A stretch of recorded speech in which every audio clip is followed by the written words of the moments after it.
양지 진부스던 힘이 장존의 문음 진부가 겼다 바그라 다른 찬도 실물도 tumbadik janla ki shamsar mechanrawar seringi jankamsa jawar tukji shanla yilarma jime panso jala sara de gongje topan pawar shinji lo gongje topan pawar shinji lo gongje topan pawar shinji. Profound and subtle Dharma is rarely encountered in eons.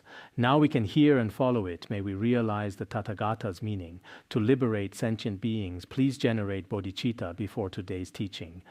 Today and tomorrow we'll discuss the Sutra of Great Liberation. Originally we weren't scheduled to have class on Wednesdays, but I thought that tomorrow I don't have anything else on my side, so I thought it would be wonderful if we could all study the Dharma together. We can recite the King of Aspiration prayers, and it will be quite fulfilling and won't waste time. So tomorrow we will still have class. I just mentioned this earlier, and now I'm saying it again here. You should all understand the reason why I'm saying this. We are currently studying the Sutra of Great Liberation, as it truly has immense merit. As I mentioned before, when I was young, I went to the home of an acquaintance in Luhuo County. The elder there was named Sangden Galo. Every day he held a prayer wheel, one with the Sutra of Great Liberation, and recited it daily. He did this for many years, year after year, without change.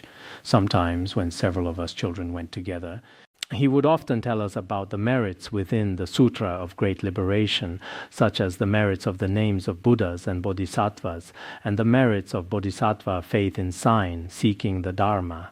He spoke of these often. So since I was young, I had great faith in the Sutra of Great Liberation. Moreover, in the Tibetan region, we especially value this sutra. We have an elderly monk in the Tibetan region who is now nearly 100 years old. I heard that he gets up around 4 in the morning every day and recites the Sutra of Great Liberation once before dawn. He has never interrupted this practice since he was young and continuously recited it like this. So in the Tibetan region, generally speaking, there are practitioners who recite the Sutra of Great Liberation, both among monastics and among lay people. In the future, on one hand, the Chinese version that I have newly proofread this time should be available when we finish teaching it. Once it's available, we can create a new, relatively accurate version.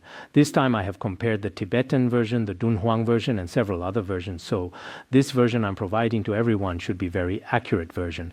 This will make future recitation or study convenient. And also, in the future, we will provide prayer wheels to everyone. For now, there's no rush for this. Now, as we study the Sutra of Great Liberation, I checked yesterday, and today we should reach about the halfway point. In the newly printed book, we're basically approaching halfway through. Perhaps half of the content still remains. Everyone should have confidence. I also hope that if you began listening at the start, you'd better to listen to the end. If you can't attend in person for various reasons, now it's different from before and we don't have online live broadcasts. So sometimes, if you really can't listen at the scheduled time, you should catch up on all the later parts through other methods. I've seen that many people now are studying, especially earnestly, just as they have in the past. This is very important. Today we will continue teaching. Yesterday the Bodhisattva Akashagarbha asked the Buddha 20 questions, and among these we have already completed the first 7 major questions. For each question, the Buddha used 4 Dharma teachings to explain them to everyone. In this way, there should be 28 Dharma teachings in total that we covered earlier. The Buddha has already taught these to us. In the following, out of the 20 questions, only 7 questions have been answered, and the other 13 questions are still to come. We may not be able to finish all of these major questions today, but in any case, everyone needs to remember them well. I'm not asking everyone now to write notes or keep a diary. Rather, if you learn even these 4 Dharma teachings in one day, it may be of tremendous help to your practice. Among the lessons we covered previously, especially what we discussed yesterday about harmonizing with others and rejoicing in others' merits, these 2 are truly very important. Whether cultivating aspiration in the future or spreading the Buddha Dharma or in our daily practice and life, we definitely need to cultivate this mind of harmonizing with others. His Holiness Jigme Phuntsok Rinpoche also emphasized this in Nectar Drops of Advice and many of his teachings in the past. Sorry, it's not in Drops of Nectar Advice, it should be in Song of Victory. He emphasized the importance of harmonizing with others. However, harmonizing with others does not mean that whatever someone says we just follow along. That's not what it means. Otherwise, if there are people with anger, should we harmonize with their anger, harmonize with their attachment, harmonize with their jealousy? It's not like that. In situations where we don't abandon our fundamental practice, we should strive to live harmoniously with others. This is truly very important for practitioners. Otherwise, we as Buddhists are sometimes even more difficult to get along with than people who don't study Buddhism. Often our afflictions become especially heavy, our interpersonal relationships become especially poor, and our own minds frequently suffer over trivial matters. If this happens, then our study of Buddhism may not be very successful. So we have to understand that the four Dharma teachings for explaining the seventh questions that we discussed yesterday. Today, in the eighth question, the Buddha said, "Son of the lineage, a bodhisattva will be a teacher of sentient beings when a bodhisattva is endowed with four dharmas. If they possesses these four kinds of dharma, then they will be skilled at teaching sentient beings." What are these four dharmas? The first is always benefiting sentient beings and establishing them in bliss. The second is entirely giving up one's own joy. The third is acting with a pliable, good-natured mind. And the fourth is abandoning laziness. These are the four dharmas. First of all, the first is to constantly seek benefit and peace for sentient beings. Many of us, after studying Mahayana Buddhism, want to liberate sentient beings. No matter what status you have, everyone wants to guide sentient beings. This aspiration is very good. Especially, I personally feel that after we studied Ocean of Good Explanation, a commentary on the Bodhicharyavatara, perhaps due to the blessings of Bodhisattva Asanga, indeed many people, as long as they have the ability, are willing to help others and teach sentient beings. But if you only have a good aspiration without skillful means, can you actually guide sentient beings? It's still very difficult. However, if you possess these four key instructions, then no matter what status you is, liberating sentient beings become very easy. What are these four dharmas? The first one, generally speaking, for us ordinary beings, benefiting sentient beings may not be the main priority.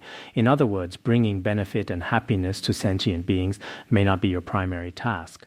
While for those who truly develop Mahayana bodhicitta and are skilled at teaching sentient beings, they try everything they can to think of ways to benefit and bring joy to sentient beings. Providing sentient beings with materials assistance such as food and clothing or spiritual support, in many ways binging them benefit and happiness, this is the first condition. The second, in this process, one should give up one's own happiness as much as possible. If it's for oneself, always thinking of self-benefit, then sentient beings are not foolish. In the beginning, there may be temporary confusion, and they may temporarily think that this person is indeed doing this for them. But later, gradually, whether directly or indirectly, they will also see through this person's true actions. At that time, they'll realize, oh, he spoke so beautifully on the surface, but actually he was just doing things for himself. At that point, you will have no way to guide sentient beings. So for those who truly want to tame sentient beings, in their actual actions, they should wholeheartedly exert themselves to benefit sentient beings. But those who place special importance on their own interests, even when riding in a car, eating a meal with others, or stay together in any place, the self-centered people always place their own interests at the first place. The good food is for me, the best clothes are for me, and the best seat is for me. If there's anything slightly advantageous, they show off their cleverness in front of others. We should all understand this clearly. Actually, everyone should be clear about an ancient saying, "Distance tests a horse's strength, time reveals a person's heart." Slowly, after a period of time, people will realize that, oh, that person truly has an altruistic mind, and oh, that person merely speaks very well verbally, but actually they just thinks of themselves. So giving up one's own happiness is the second dharma for benefiting sentient beings. The third is acting with a pliable and good-natured mind. Whether in speech or conduct, they are not coarse, simple, or especially impulsive. They don't easily resort to threats, and they don't easily start bringing suffering to others. It's not like this. Rather, as a Mahayana bodhisattva, they should be very, whether their smile or their manner, especially kind, harmonious, good-natured, and gentle. Moreover, they themselves, whether mentally or physically, possess very resilient perseverance and a patient mind.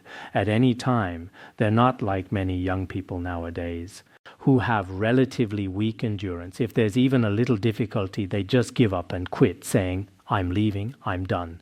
Here are the keys, but I don't want to stay anymore. Many people act like this. Can such people benefit sentient beings? There's certainly no way. For example, if you want to go to another place to spread the Dharma, first you should be mentally prepared that you will definitely encounter all kinds of troublesome situations and various disciples' misdeeds. Even you may encounter many unreasonable people being unfair to you or attack you. These will certainly happen. If you can't endure all of these, then there's nothing more to say about liberating sentient beings. Indeed, the steadfastness of our mind is very important. If the mind is not very resilient, generally speaking, not to mention benefiting sentient beings, even if you want to stay, to live, you also need a strong mind. This is the third condition. The fourth Dharma is the ability to eliminate pride. When interacting with sentient beings, one should mingle closely with sentient beings. We can say one should be completely without airs, rather than that you are high above and feeling that I am very remarkable while looking down on others. Now, especially in the mundane world, some leaders and some business people with a bit of wealth or merit don't even regard those below them as human beings. They think, these are my subordinates, so it doesn't matter. But the true conduct of a bodhisattva, although their merit and wisdom are incomparable to most people, yet their bearing and behavior are such that they can dwell as equals with others. In our current language, whether they speak or act, their behavior are very down to earth and completely acceptable to worldly people. This is very important. Otherwise, if you are especially arrogant, your behavior will not be accepted. Actually, arrogance is truly very ignorant behavior. Why should ignorant me be so arrogant as not to serve sentient beings? As mentioned in a guide to the Bodhisattva way of life, why should ignorant me be so arrogant as not to respect sentient beings? This is the meaning. In the Vishesachinta Brahma Paripracha Sutra, it says pride. It means that if one is not arrogant. In our Tibetan version, what follows is eliminating laziness and idleness, as actually laziness is also a manifestation of arrogance. Indeed, this is true. If one is especially arrogant among sentient beings, then liberating sentient beings may not be very successful. The previous great masters, very remarkable figures, they were still among sentient beings, and in their hearts they had no special pride or sense of being remarkable. The merit and virtue of the great master completely surpass many people, yet their posture and behavior were completely such that they stood on equal footing with sentient beings. They were even willing to serve as oxen and horses for sentient beings. They continuously serve sentient beings with this attitude. If you are like this, everyone should recognize you. As mentioned earlier, if a person wants to help others and doesn't always seek their own happiness and is very resilient and moreover has no arrogance, then everyone will think this person is so wonderful that whatever they say will gradually benefit sentient beings. So now, why do some bodhisattvas have such especially vast activities in liberating sentient beings? There should be certain reasons behind this. On one hand, it is due to by their aspirations from past lives and their accumulated merit and virtue. On the other hand, it's because they can harmonize with sentient beings and understand the minds of sentient beings. Rather, it's not like some leaders nowadays who, in order to achieve their goals and complete tasks, deliberately put on a show in front of sentient beings. Actually, it's not like that. They should completely have no arrogance in their hearts and genuinely want to help others, and they don't constantly think of their own happiness. Such people have the ability and conditions to guide sentient beings. For all of you in the future, when you go to various places, initially, you may think that I would like to establish a Dharma center, build a temple, give empowerments, and teach the Dharma. However, after you establish a Dharma center, if you only care about your own seat and position, elevating yourself especially high, probably the people below are all very smart, and they will feel you are not worthy of reliance, and gradually everyone will leave. However, if you possess merit and virtue inwardly, while your behavior harmonizes with others, some people's behavior is truly appealing.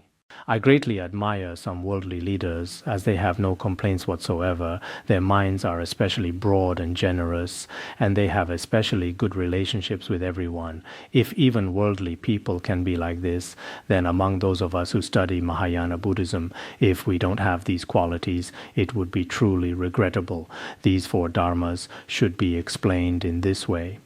The ninth question, the Buddha told Akashagarbha Bodhisattva, son of the lineage, there are another four dharmas. If a bodhisattva is endowed with, they will not squander the mind of enlightenment in each and every lifetime. This is very important. Many of us now, yesterday we said Tse Kie, and it turns out that in the Tripitaka there is indeed Tse Kie, meaning life after life.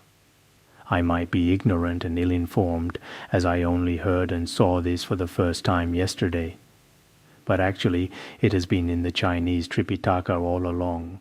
In Chinese, it's life after life, and in our Tibetan, it's also life after life, meaning to not abandon bodhicitta, life after life. There are four dharmas. What are these four dharmas? The first is to constantly remembering all of the Buddhas of the 10 directions. This should be changed to correct mindfulness. In the Dunhuang version, there is one character, but here we need to change one character. I may not remember it very clearly, but it should be constantly have right mindfulness of all Buddhas of the 10 directions. Actually, right mindfulness also means constantly thinking of the Buddha. Second, dedicating all merit performed to unsurpassed enlightenment for the sake of sentient beings, always for Bodhi. Third, depending on a spiritual friend. Fourth, wholly proclaiming the Mahayana. So if we want to not abandon bodhicitta life after life, there are these four key instructions to be regarded as key instructions. Many people have the concern that I have finally encountered the Mahayana Buddhism in this life. If I want to not abandon bodhicitta not only in this lifetime, rather life after life, what methods are there? This is what the Buddha tells me, not an ordinary worldly teacher telling us. Then the first, what should we constantly do? We should often pray or recollect. Recollect is also acceptable, but generally speaking, it's right mindfulness, right recollection, constant recollection.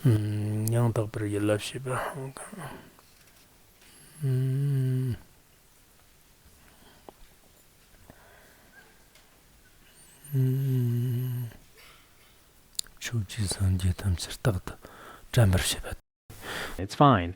For us as Buddhists, we should constantly think of the Buddhas of the 10 directions, such as Aksobhya Buddha in the east, Ratnasambhava Buddha in the south, Amitabha Buddha in the west, Amoghasiddhi Buddha in the north, and Vairocana Buddha in the center, and often visualize that the embodiment of all the Buddhas in the 4 directions, 4 corners, and the 10 directions and 3 times is one's root guru. Constantly think of the Buddha and the Bodhisattvas. Previously, I requested that everyone, when going out, carry a statue of Shakyamuni Buddha. As mentioned at the end of White Lotus, an extensive biography of the lives of Buddha Shakyamuni, Shakyamuni Buddha is actually the embodiment of the vast assembly of peaceful and wrathful deities, the embodiment of all Buddha of the 10 directions and 3 times, both peaceful and wrathful. So we can also constantly recollect Shakyamuni Buddha. As a Buddhist, if we want to not abandon bodhicitta, we should constantly think that bodhicitta is bestowed by Shakyamuni Buddha and by all Buddhas of the 3 times. This is especially precious to me. Constantly think of the Buddha, constantly pray to the Buddha. This is the first. What is mentioned at second, dedicate all the merit one has created to all sentient beings. That is to say, whether you circumambulate, recite scriptures, study and contemplate, or prostrate all the merit of each day, dedicate to all sentient beings, aspiring that they attain Bodhi. The term shi in Tibetan translation is dedication, and it also means giving or offering. We cannot keep all the merit for ourselves alone, but should think of the limitless sentient beings throughout the world, wishing that they attain Anuttara Samyak Sambodhi, and make the dedication with reciting the King of Aspiration prayers, or prayer of constantly chanting, or use some simple verses to make dedications. Even if today we recited a sutra, or did life release, or kept precepts and so forth. For us monastics, we continuously keep precepts, and some lay people nowadays observe the 8 precepts on important days, such as the 15th and 30th of each month, which is excellent. But I hope that after we complete such virtuous routes, we will definitely make dedications. For example, today you have perfectly kept the precepts for one day, then what should you dedicate this merit to? Not for my own health, for losing weight, or for me to look good and so forth. You cannot do this. Rather, you should have this kind of thought. All the merit I have created today, may all limitless sentient beings attain Buddhahood. Dedicate in this way. If you dedicate all the large and small virtuous roots you have created in this way, you will not lose bodhicitta. The third is relying on spiritual friends. If one wishes not to lose bodhicitta life after life, one have to depend on the power of spiritual friends and virtuous guide. Otherwise, if we rely on our own power, the minds of ordinary beings are fickle and constantly changing. Today it may be very good, but if swayed by negative companions, in an instant one can rapidly degenerate it and fall to great depth. This is entirely possible. So we should constantly draw close to spiritual friends, as mentioned in the Lotus Sutra. By staying close to a spiritual guide who possesses the proper qualifications, one will quickly attain the Bodhisattva path. By following the Guru's teachings, one will easily see Buddhas as numerous as the sands of the Ganges River. If we draw close to very good spiritual friends with proper qualifications, then in a very short time we attain the Bodhisattva path. Moreover, if we follow and learn from such a guru, we can easily see Buddhas as numerous as the sands of the Ganges. It will also be especially easy for us to see the Buddha truly attaining awakening and do not lose bodhicitta in the future. The Mahakaruna Sutra also emphasized the importance of relying on virtuous guide and spiritual companions. Spiritual guides and virtuous companions give rise to a continuous flow of virtuous thoughts. If we rely on spiritual guide and virtuous companions like this way, then virtuous minds can arise in our mind stream, and moreover, these virtuous minds will be passed down continuously for hundreds or thousands of years. So relying on spiritual friends is truly very important. We ordinary beings are especially easily influenced by negative friends, so relying on spiritual friends is especially important, which is the foundation for not destroying bodhicitta. Otherwise, beginners can very easily destroy their virtuous minds. The fourth, in order not to abandon bodhicitta, one should mainly praise the Mahayana.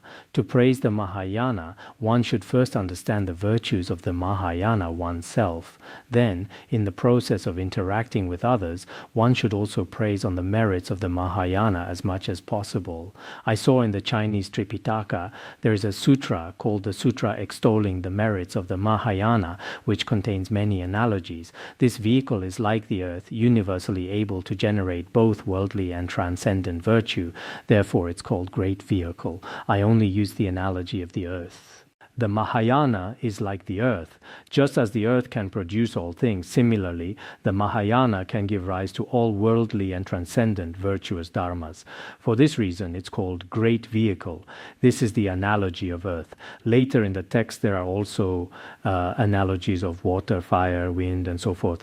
I looked for the sutra extolling the merits of the Mahayana in Tibetan, but I couldn't find it. I haven't found this sutra in Tibetan. If it truly doesn't exist, I may translate it. Perhaps after finishing the sutra in 42 sections, I'll prepare to translate the sutra as it's not very long. At the beginning of the sutra, there's a long prose section describing the whole origin story, and then later there are large sections of verses praising the merits of the Mahayana. I suggest that our Dharma friends should take a look at this sutra extolling the merits of the Mahayana. I remember it's not very long and it should be translated by Master Xuanzang. If you find it in Tibetan, please let me know. If it can't be found in Tibetan, I may translate it. You need to pay attention. Otherwise, actually, for you all, even if I translate it, there may not be anyone who reads it when I'm alive. There may not be anyone who reads it when I'm not alive. Generally speaking, people are like this. When a person is alive, they are subject to jealousy and neglect. Only after they're gone will people value my Chinese and Tibetan translations. While I am alive, these may not be very valued. If I'm not alive, perhaps there will be some appreciation. So Tibetan texts are the same way. In terms of Tibetan Tibetan translation and teaching, I have no reputation and no disciples either. Sometimes when I work on some Tibetan texts, as I have no disciples, basically there's no way to produce even a single commentary, so it's actually better not to have them. Out of sight, out of mind, no affliction is better. While sometimes I feel that in the Chinese Tripitaka, there are some especially precious sutras, such as the Sutra on the Buddha's bequeathed teaching that I translated before, and the Sutra in 42 sections. The Sutra in 42 sections has a very good origin story at the beginning. When there's a convenient opportunity, I can also teach this. In Chinese texts, there are especially good ones. And in Tibetan, there are also some sutras that Chinese doesn't have. Actually, it's very important to translate them from Tibetan to Chinese. We also have some people here who are proficient in both Tibetan and Chinese. There should be some, right? If there are, you all should also slowly study. For now, don't rush to put things into writing. I as well, from 1987 to 1997, apart from the Treasury of Precious Qualities, did not formally translate anything. I didn't put anything into writing. The Treasury of Precious Qualities was translated in 1995. Before this, I also translated the words of my perfect teacher, which I later revised it many times. If one's abilities haven't yet matured and one puts things into writing, in the end it won't withstand scrutiny. Then human life is also short. So when time comes and one's abilities have matured, one should proceed to do some formal translation work. So now, when I'm alive, in any case, I strive to translate 1 or 2 books each year. For translating from Chinese into Tibetan, I'll select some relatively short classics. I once thought about translating portions of the Mahaprajna Paramita Shastra and the Nirvana Sutra into Tibetan, as these are not in Tibetan. In the past, Stagsti Pandita very much wanted to translate this sutra, but the conditions never matured. The Mahaparinirvana Sutra is also very important. Lifetime is very short. I think that in another 5 years, perhaps my eyes and various aspects won't work anymore. Human life is extremely short. You too should think about this. When you pass 50 or 60, indeed, it seems that many things like this, the 5 sense faculties decline and the mental power is insufficient. At that time, there is mind, consciousness, but your flesh is weak or powerless. That is to say, the 5 sense faculties of eyes, ears, nose, tongue, and body are powerless. Why does the Chinese text say that mental power is insufficient? It can be also said that the mental faculty is insufficient and the 5 sense faculties are powerless. You probably don't understand what I'm saying. Never mind. As a human's lifespan is extremely short. Perhaps in the future we have to make good use of this physical body during our brief human life. Whatever should be done must be done quickly. After getting on in years, the body easily experiences an imbalance of the 4 elements. Generally, after people reach their 50s or 60s, they often discuss health issues when they talk to each other. How did you sleep last night? In the past, His Holiness Jigme Phuntsok Rinpoche, when I often accompanied His Holiness in the morning when getting up, His Holiness and his sister would ask each other, "Did you fall asleep last night?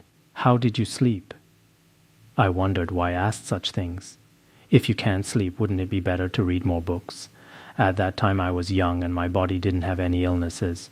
Only now, looking back, do I understand that what the Guru said was meaningful, so at a certain time we may have the intention to spread the Buddha Dharma, to teach the Dharma, and to study and practice, but many things are already not possible.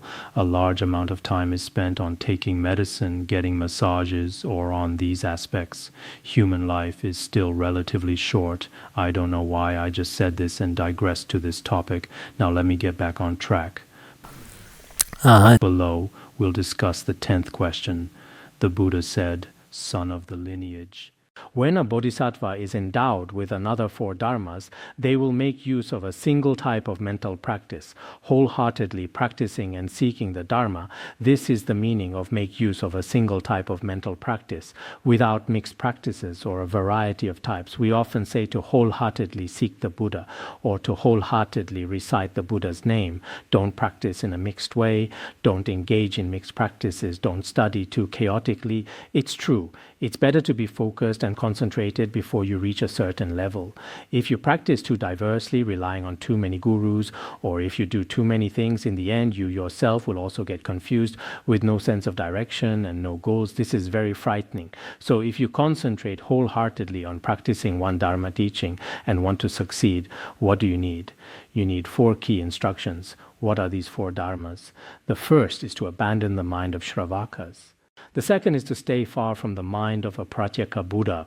Everyone knows this. Stay far from these 2 minds of Shravakas and Pratyeka Buddhas.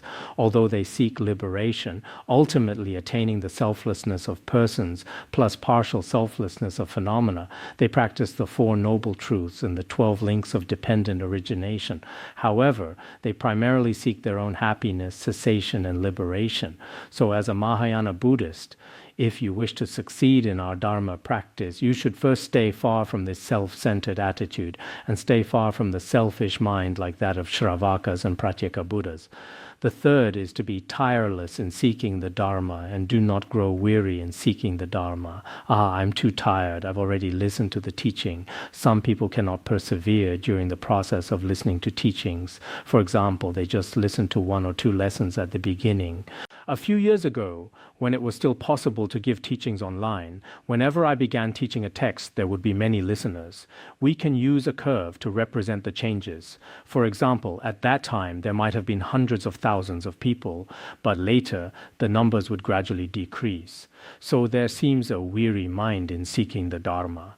In truth, listening to teachings and seeking the Dharma is not an easy matter. Whether you're listening to teachings or seeking the Dharma, if you have a weary mind, this won't lead to success. So it's emphasized to concentrate wholeheartedly on one Dharma. You should think of Shakyamuni Buddha in the causal stage in order to obtain a 4-line verse. He once gave up his head, eyes, marrow, and all body and mind. He did all of these to seek the true Dharma. Hence, we should urging ourselves to seek the Dharma tirelessly. This is very important in the mundane world. For example, when students take supplement classes or attain training lessons, it costs 400 yuan. A single class costs several hundred yuan or even more. Of course, worldly knowledge should have this value, but the Dharma of transcendence should be even more valuable. The other day, a Khenpo told me that someone taught classes outside for 1 month, and each person attending had to pay 100 yuan. There were 500 people altogether. He said, "Oh, so making money is so easy for him." I said, this isn't anything, right? If Buddhists wanted to make money, it would also be very easy, but teaching the Dharma for the sake of fame and material gain violates Buddhism's principle of selfless benefit to others. So sometimes, just because they haven't made any contribution, for example, they haven't paid money, they don't realize how rare the Dharma is and listen to teachings with an indifferent attitude like worldly people. In the West, seeking the Dharma always requires payment, and once people have paid money, they don't waste a single cent.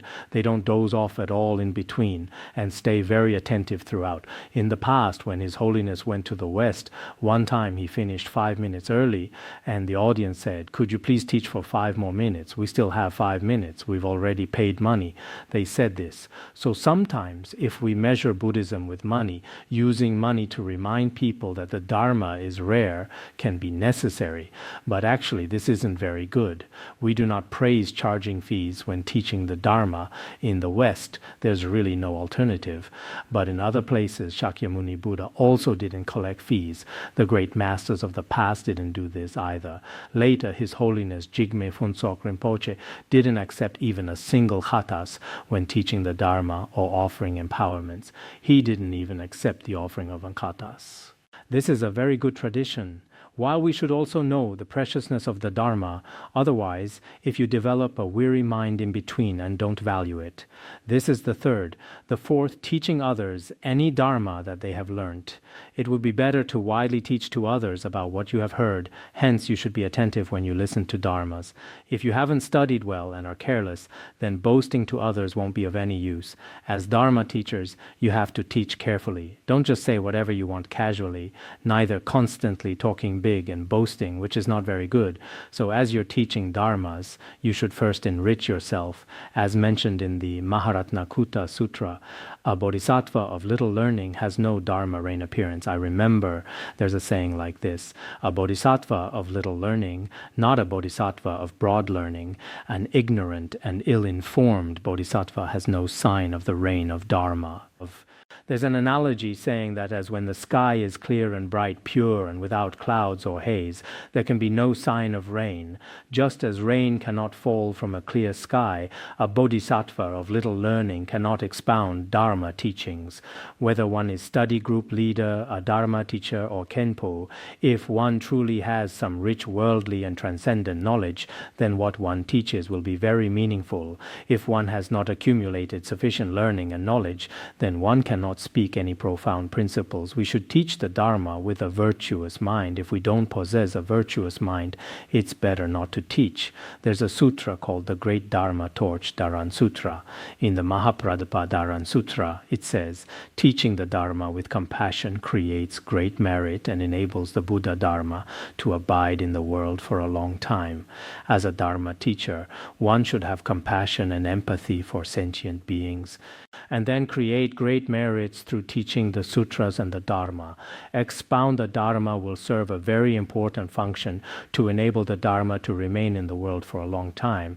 In the Ekotara Agama, there is a passage that I couldn't remember it very clearly, but the meaning is that at that time, among the Buddha's disciples, there was the most learned bhiksu ranked first, the most learned bhiksunin ranked first, and the most learned upasaka and upasika ranked first. The meaning is that those of extensive learning and erudition, these four assemblies of disciples in the Tathagata's teachings are very remarkable. It's like this. So if one is broadly learned and truly able to expound the Dharma, then in this degenerate age, whether ordained or lay people, this is still very important. However, if one can't expound meaningful principles, as the saying goes, the ignorant should speak less. It's better for ignorant people to speak sparingly. Otherwise, if you speak too much, you create negative karma without much benefit. One should know oneself and exercise proper restraint. So it says here that if one possesses these four dharmas, then this person's mind should be single-minded, without mixed practice or mixed conduct. This is the 10th question. Then we'll discuss the 11th major question. The Buddha said, son of the lineage, when a bodhisattva is endowed with another four dharmas, they will excellently accomplish the precious dharma. If one has these four key instructions, one can skillfully obtain the especially precious Dharma jewel. What are these four dharmas? The first, generating a discrimination of the Mahayana Dharma as being precious like a jewel, because it's hard to obtain. If one possesses these four key instructions, one can obtain the Dharma, which is especially precious like a jewel. At first, in Tibetan, the great dharmas are called Mahayana Dharma. The Vishesa Kinta Brahma Paripurcha Sutra and others classics, including the Dunhuang version, don't mention this just in the Great Dharma, but this Great Dharma may indicate the Mahayana Buddhism. Then, in Mahayana Buddhism, give rise to the thought of treasure. The dharmas regarding bodhicitta and emptiness are extremely precious because it's hard to obtain. Why? Just because it truly is extremely difficult to obtain, we should have a sense of how rare the dharma is. In this respect, I think many of our Dharma friends are actually quite good, including those Dharma friends in Larung who place great importance on attending morning and evening teachings. In many regards, they have this thought of it being rare. The more you regard the Dharma rare and precious, the greater the benefits you will obtain. If you feel indifferent about whether to attend teachings or not, you certainly won't gain much. Therefore, we should cherish the Dharmas just as worldly people cherish gold, silver, and wish-fulfilling jewels. If it's like this, then we truly consider it as rare and precious. For example, if someone has a diamond ring or a DZI bead necklace, they might sleep with it against their chest every night or normally keep it in a safe. If you confuse the satay with something else, it might end up in the refrigerator.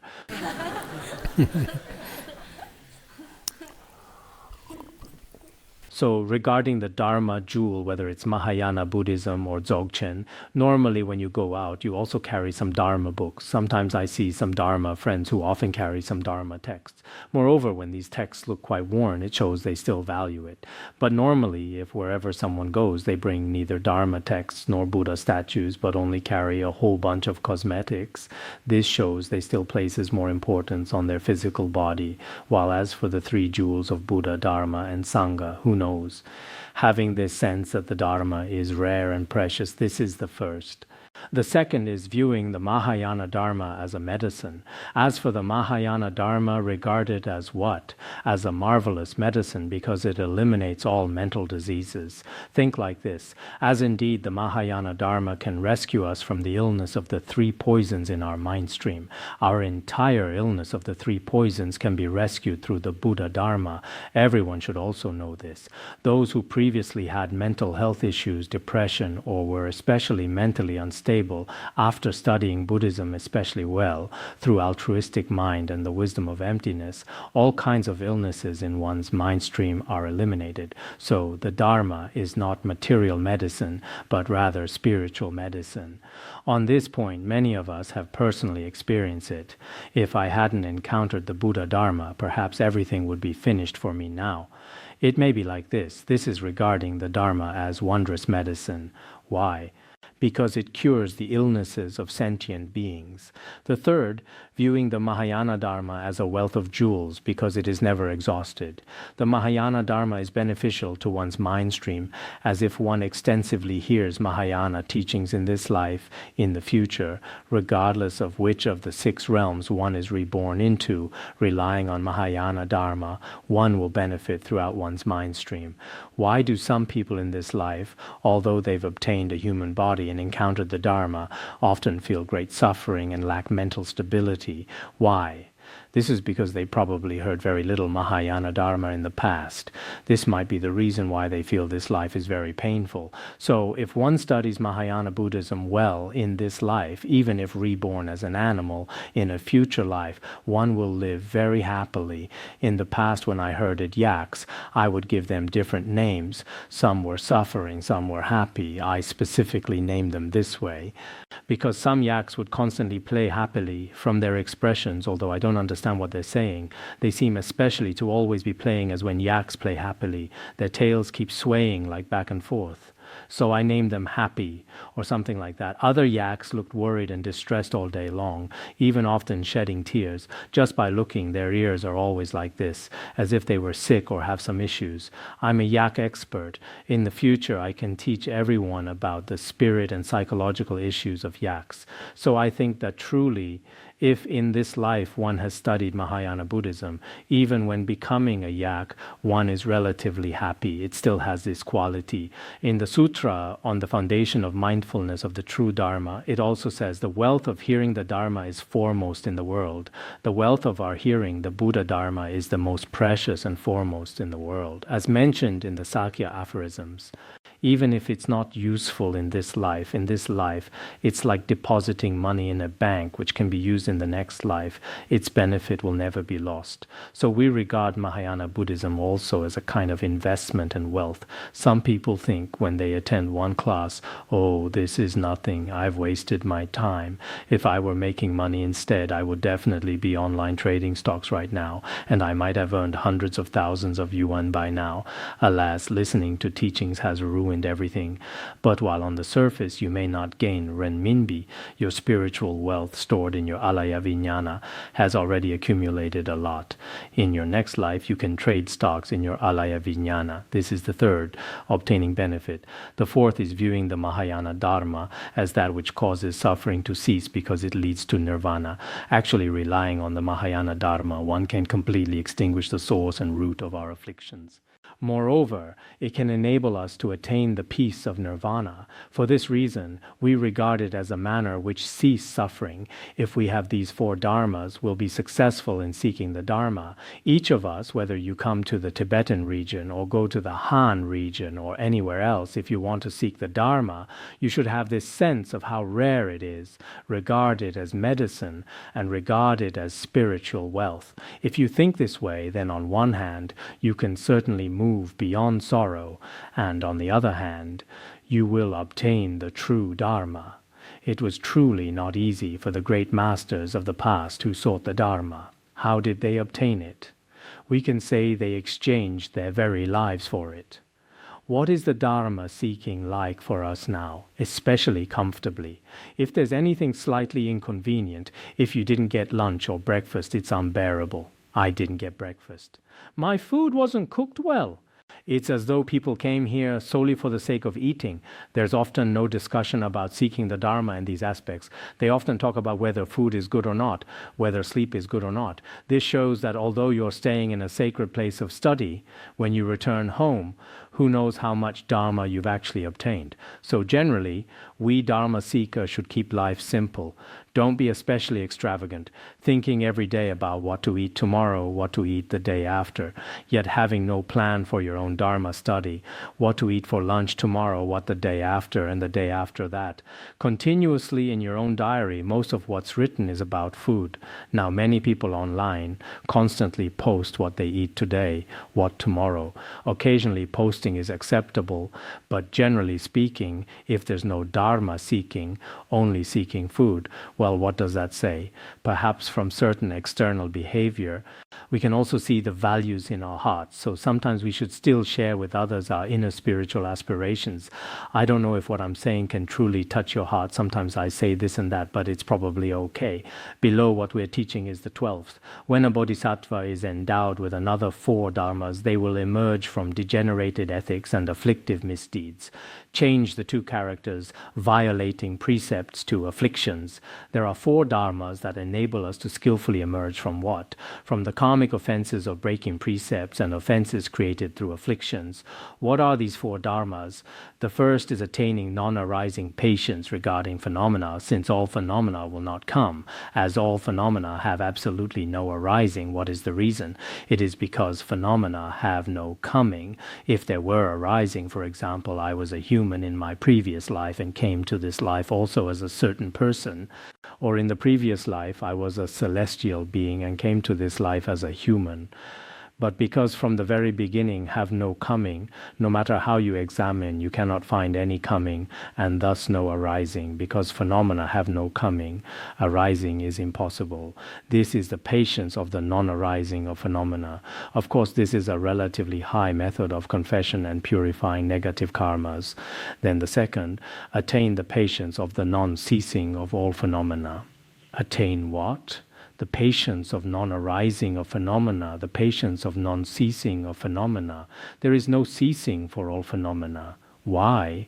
Because phenomena have no going.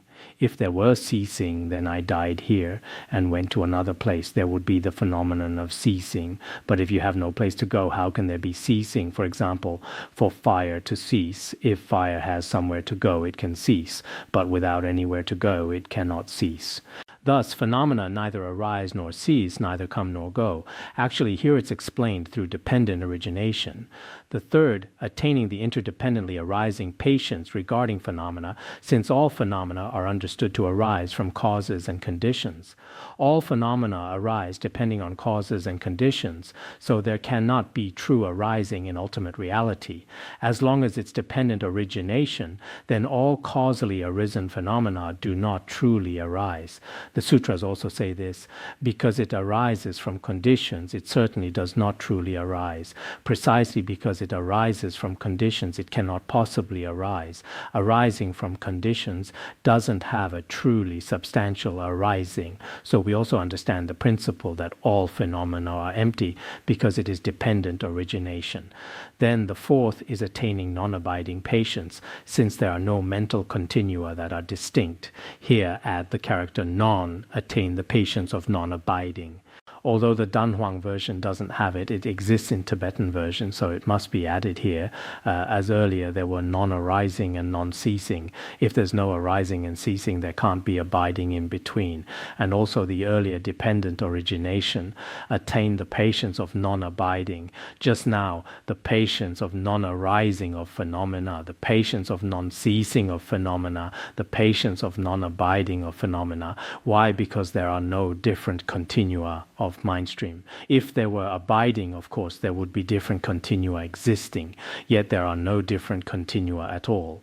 If different continua existed in the world, for example, this is Tianju's, this is Maitreya's, then there might be opportunity for abiding. However, just because this can never be obtained, since all phenomena cannot be abiding, why? As there are truly no different continua, there are no different continua at all, so how can it abide? For abiding to occur, the continuum would need to remain, but that's impossible. So if you attain this kind of realization, then all afflictions and transgressions of precepts can all be purified through confession. Of course, for us now, perhaps not everyone has attained this kind of realization of non-arising, non-ceasing, and non-abiding. If you have it, it's very good. If not, just as I said earlier, I require everyone, within 1 month, you have to complete 400,000 recitations of the Vajrasattva mantra. If after 1 month you still haven't finished reciting, it shows that this person is confessing through the realization of non-arising, non-ceasing, and non-abiding confesses. We'll ask them to come teach us this method of ultimate confession. Of course, on one hand, I'm joking, but on the other hand, it's indeed very good for everyone. This month is also very special, just like sometimes we clean our houses and clear out the garbage. We clean up what has accumulated in our mind stream. In this way, our own house becomes clean, and our mind stream are also like this. Following the tradition created by His Holiness Jigme Phuntsok Rinpoche, we recite 400,000 Vajrasattva mantras every year. Thus, the negative karma accumulated during this year will definitely all be completely purified. Then, at the end of the year, we recite 300,000 Amitabha mantras. We ourselves all have hope. So accumulating merit and purifying obscurations is very important. Therefore, everyone, I'm not necessarily requiring this, but if there's no such pressure, some of us are very diligent and have no problem, and they may recite 400,000 or 500,000. But for some people, continuously using aspiration work or teaching as excuses for a while, this and that, I as well, this year, I want to properly finish reciting this mantra. So I also haven't scheduled any classes in between. I'll definitely finish reciting. I'm also emphasizing this here. Then I may also need to mention in the future, previously I only taught for 1 hour, but from now perhaps I would teach a bit more content each time. Teaching a bit over an hour would be better. Below, let me teach 1 or 2 more dharmas. Just now that was the 12th. Now it's the 13th question. When a bodhisattva is endowed with another 4 dharmas, they will cease all afflictions. What are these 4 dharmas? Just now I was wrong. The word constant mindfulness mentioned earlier doesn't need to be changed, as here it's right mindfulness, so we can keep the word constant mindfulness. The first is directly engaging correct mindfulness. Keep the character mentioned earlier and corrected this place. There's one called mindfulness. I was wondering if it was that one. In this place, the first dharma is engaging right mindfulness, which means using right mindfulness and right awareness. Right mindfulness is not the 4 mindfulnesses, because constantly relying on right mindfulness and right awareness is primarily important for us to eliminate afflictions. Second, guard the sense faculties. This guard here is what we normally call restraining the sense faculties, which means not let your eyes, ears, nose, tongue, and body scatter outward. Constantly guard your sense doors. This guard means to block the faculties so they don't run outward. So what we often say is to guard the sense doors. If your eyes, ears, nose, tongue, and body continuously run outwards, which would not helpful for eliminating afflictions, it probably won't work. The third, being able to generate the strength of virtuous dharma. This obtain in Tibetan means arise, because if you want to eliminate afflictions, the power of your wholesome dharmas should become strong. We definitely need to practice wholesome dharmas, which is still very important. Some of us have very strong power in unwholesome dharmas, but very weak power in wholesome dharmas. In the future, whether reciting mantras or studying and contemplating, you have to strengthen the power of virtuous dharma and reduce the power of non-virtue as much as possible. For example, whether it's attachment, aversion, ignorance, or afflictions at that time, let them go as much as possible. As for the power of virtue, some people truly have very strong power of virtue. We have an elderly Khenpo here at the Tibetan layperson's study area who is very diligent. He should be many years old now, perhaps 70 or 80 to 90. Yet in practicing virtue, he is not negligent in the slightest. He requires the lay people living nearby to recite mantras in the morning and prostrate in the afternoon. In all aspects of wholesome dharmas, he is especially diligent. Meanwhile, some of us have very weak power of virtue, but very strong power of non-virtue. So in the future, we should learn to make the power of virtue become strong. Then the fourth is abandoning the distraction of worldly affairs and having faith in isolated places. Dwelling alone and apart, and this apart here in Tibetan, there is being apart from this kind of distraction. This is the best method for us to eliminate afflictions. The Nirvana Sutra also says, there are generally three causes for sentient beings to generate afflictions. First, not having cut off afflictions. Second, not cutting off the causes and conditions. Third, improper mental engagement. The Abhidharma Kosha also says, the causes and conditions for generating afflictions are encountering objects, incorrect mental attention, and uncut affliction seeds. The meaning is the same as what's said in the Nirvana Sutra. Not having cut off afflictions means the seeds in one's own mind stream haven't been cut off. Not cutting off causes and conditions means the external causes and conditions are appearing. Not thinking properly means improper mental engagement. When these causes and conditions are complete, afflictions will arise and negative karma will be created. Once these conditions are eliminated, affliction no longer arise. So first of all, everyone should also make effort in eliminating afflictions. For instance, the moment incorrect mental attention arises, we should eliminate them. Then the last one, let's consider today's teaching finished with this. Finally, the 14th question. The Buddha said, son of the lineage, when a bodhisattva is endowed with another four dharmas, they will be harmonious with all great assemblies. There are four more key instructions that enable us to harmonize with sentient beings, enter the great assembly, and get along well. These four dharmas will teach us living well in groups. Some of us continuously don't get along well due to some conditions like they have autism or depression, which is understandable as socializing becomes truly hard. Yet some people who have generated Mahayana mind definitely need to learn to interact with people. Otherwise, indeed, there's no way to liberate sentient beings. So we need to have these four key instructions which will enable us to harmonize with the world and be able to enter into groups in the future. This is very important. What are these four dharmas? The first is seeking Dharma with an ordinary mind, without seeking to surpass others. We should seek the Dharma that should be sought, but it doesn't mean seeking superiority or striving to be first in everything. This Dharma includes both worldly and transcendent Dharmas. Some people love being number one, no matter what they do. If they can't be number one, compete with everyone, quarreling with everyone, even fighting with everyone. Now, many people are like this when making money too. They could make money peacefully and steadily, but they insist on surpassing everyone and competition. If it's like this, it will add many unnecessary afflictions and naturally make it impossible to fit in with groups. Many of us, because we ourselves are relatively stubborn, having domineering personalities, often think very highly of themselves. Who doesn't show sufficient respect to me? Who isn't good to me? These won't do. I am very remarkable, as if they came from another planet. Some of us, when coming to eat with other people, even over a single seat, get out, don't sit here, this is my seat. Some people are like this. Some people are very respectful, with great inner merit.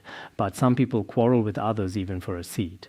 For example, when eating work meals together with others, over time everyone avoids them when they see them coming. Otherwise, they will certainly. In the past, there were many like this among students. I myself was once such a student. Now looking back, there were many bad habits. I won't talk about it. This is the first. The second is always generating the minds of veneration and respect without laziness. You see, treat everyone with respect and harbor no arrogance in your heart. In the Kandrapradpa Samadhi Sutra, there is an excellent scriptural passage. If when speaking to the old or young, one always has a smile on one's face, Whether toward the elderly or young people, speech is always very polite and with a smile. Begin speech with warm greetings, eliminates one's own arrogance. When speaking or whatever, be especially harmonious with others, showing concern, first engaging with others warmly, which will make a very big difference. How we treat people and handle affairs is truly very important. The third is seeking only the benefit of the Dharma and not boasting about oneself. In the process of seeking Dharma, single-mindedly absorb the benefit of the Buddha Dharma and don't spend your days promoting and boasting about yourself. Some people have a little bit of merit or something a little special, and every day they flaunt themselves, feeling how the leadership values them or how remarkable they are in the group. They often want to stand out, although they seek the Dharma. But as Mahayana Buddhists, if we can truly let go of ourselves more and more, everything about ourselves becomes very meaningful. If we increasingly feel we're very remarkable, which shows that this kind of person indeed perhaps lacks self-confidence and a sense of security. Because of this, people with empty hearts often love to show off. In this way, in the end, there's still no way to fit in the group, harmonize with sentient beings, and many people find them disagreeable. So if you wish to integrate into the collective, you have to keep a low profile and focus wholeheartedly on seeking the true Dharma. In this way, perhaps practice will easily succeed. The last one, teach people wholesome Dharmas without seeking fame and profit. This is also very important. In the process of teaching others virtuous Dharmas, if you yourself seek fame, profit, respect, or comfort, which is the worst thing among the 8 worldly Dharmas. For example, some people often urge others to donate with the aim of profiting themselves, or some teach others the Dharma while simultaneously carrying their own fame and carrying their own material gains. Actually, this is truly bad. If we seek the Dharma and liberate sentient beings, it should be very pure. This is very important. Otherwise, what you say sounds very good, but worldly people say hanging a sheep's head while selling dog meat, verbally claiming to benefit others while actually seeking profit, fame, and happiness for yourself. These are continuously packaged inside. Gradually, people are also not that foolish. As I just said, in the end they may have escaped. After escaping, then once bitten by a snake, for 10 years afraid of rope. In the end, this person did such and such in the past, what the person did through the internet and what methods the person used at that time. As a result, it turned out the fact is not like that.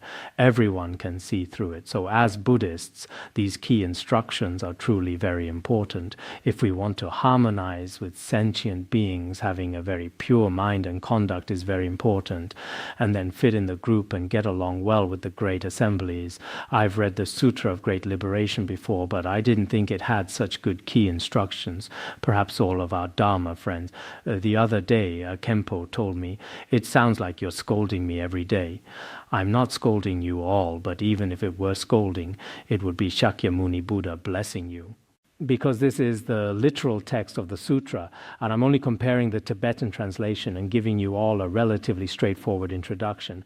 Beyond this, I haven't added much, but if I'm aware of some phenomena, there's no need to hide them. If I speak frankly to everyone and bring some changes to your mind stream, this is my purpose in teaching the Dharma, and your purpose in listening is also like this. If it benefits everyone, then this is truly very meaningful.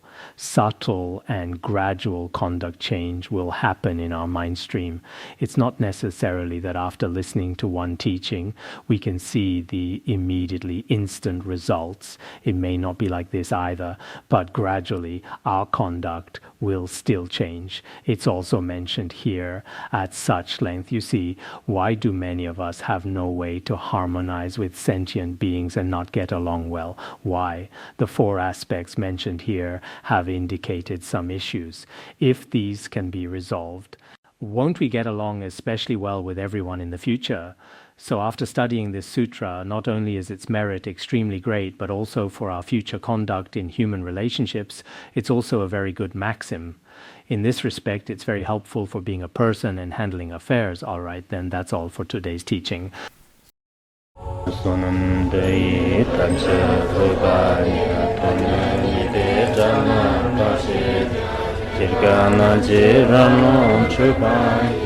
Jupun Solen Dra Dra Sha Bandharangara Padma Sadarda Bandharangara Padma Sada Bandharangara Padma Sadarda